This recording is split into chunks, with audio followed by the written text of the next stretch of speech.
Nizov.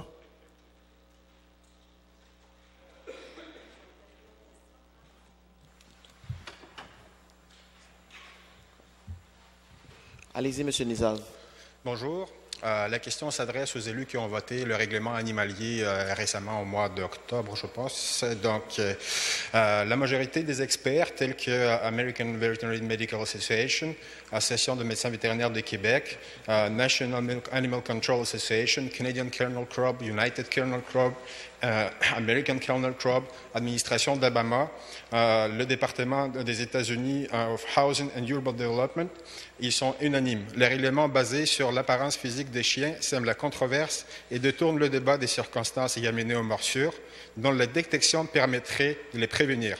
Les circonstances qui mènent à ces morsures canines sont interaction avec le chien en fonction autre que compagnie, élevage ou garde, interaction avec un chien non socialisé ou éduqué avec les méthodes punitives, absence de connaissance des signes canins avertissant d'un stress, inconfort ou douleur de l'animal lors de l'interaction ou enfant non supervisé qui interagit avec un chien.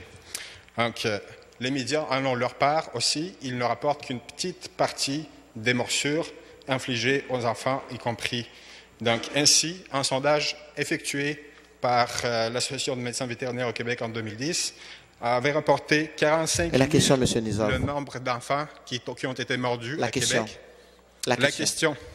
Donc, la question, ça serait sur les méthodes qui pourraient prévenir. Donc, ces experts, ils conseillent les méthodes qui seraient basées sur l'éducation des propriétaires, l'éducation, y compris l'éducation, les séances d'éducation dans les écoles.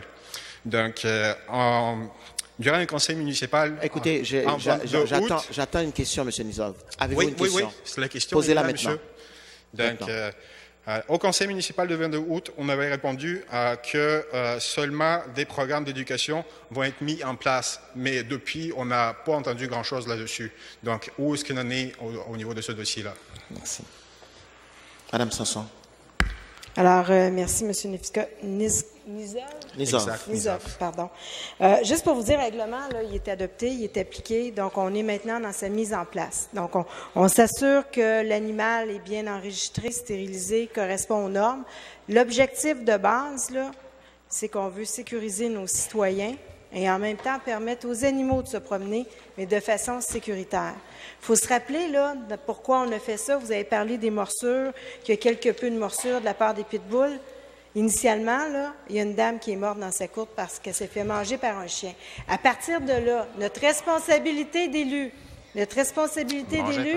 est assurer la sécurité de nos citoyens sur le domaine public. C'est ce qu'on a fait comme élu. On s'est mis un règlement pour protéger nos citoyens, pour protéger les propriétaires qui ont des animaux. La partie d'éducation, oui, elle est importante, l'éducation du propriétaire. Actuellement, on travaille sur ce qu'on contrôle. On contrôle la gestion animalière. On ne contrôle pas nécessairement le comportement du propriétaire. Et à partir de là, à partir de la base qu'on a mis là, on s'est fié sur d'autres règlements qui existent à travers le monde. 40 pays dans le monde l'ont mis en place. L'Ontario l'a mis en place. 900 villes aux États-Unis l'ont mis en place. On n'est pas les seuls, là. Il y en a beaucoup qui ont fait la même réflexion que nous. Et là, actuellement, on est dans le mode d'application. La deuxième étape ou la troisième étape, c'est de travailler sur l'éducation du propriétaire, mais nous n'avons pas ces pouvoirs. En conclusion, Mme Sanson. D'obliger le propriétaire à suivre une étude, un cours de thérapie avec son animal ou de compréhension d'éducation. Ce n'est pas encore dans les cordes de la ville. Mais ce qu'on peut faire, on le fait. Complémentaire, monsieur. Ce que je voulais dire là-dessus, c'est qu'il ne faut pas penser juste à une seule personne, mais à 6 d'autres personnes qui ont décédé au Québec dû aux morsures canines. Et moi aussi, il ne faut pas se rapporter juste aux cas qui sont liés à des chiens avec il y a une forme, ou je ne sais pas ce que vous entendez par les chiens pitbull, je n'ai jamais compris ce que vous voulez dire, mais il faut penser à l'ensemble de la population et protéger l'ensemble de la population des morsures de tout chien confondu. Et il est connu que les programmes d'éducation doivent être la champ de mire pour vos règlements. Ma question numéro 2 comporte pour le règlement qui a été voté en partie la partie 2 de règlement qui dit que l'autorité compétente qui exerce les pouvoirs a le droit de visiter, examiner une unité d'occupation en fin d'application du présent règlement et personne n'a le droit d'empêcher l'autorité compétente de pénétrer dans les unités d'occupation. Moi, je pense que c'est extrêmement dangereux. Et la question, M. Nizam? La question, c'est que c'est qui ces autorités compétentes, c'est quoi la formation des agents de paix et qu'est-ce qu'on fait avec la Charte de droits et libertés canadienne qui stipule que même les agents de police ont besoin d'un mandat de la Cour pour pénétrer dans une unité d'occupation. La question est posée.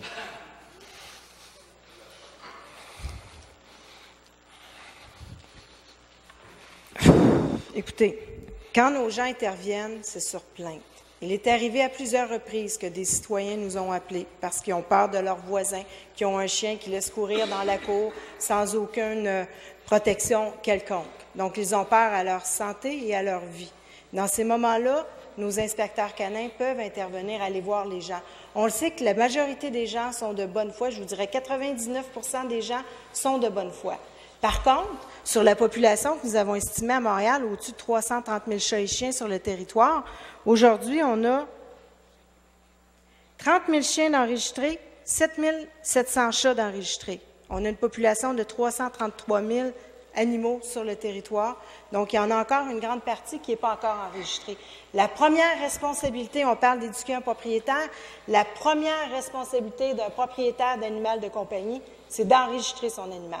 À partir de là, il aura prouvé qu'il est responsable. Parce qu'avoir un animal à Montréal, ce n'est pas un droit, c'est un privilège qui vient avec une liste de responsabilités. Et c'est ce qu'on s'attend de nos Montréalais. On croit que la majorité vont pouvoir le faire. Comme je vous le dis, 99 % des gens le font et ils sont corrects. Donc, on attend ceux-là pour qu'ils viennent venir s'enregistrer.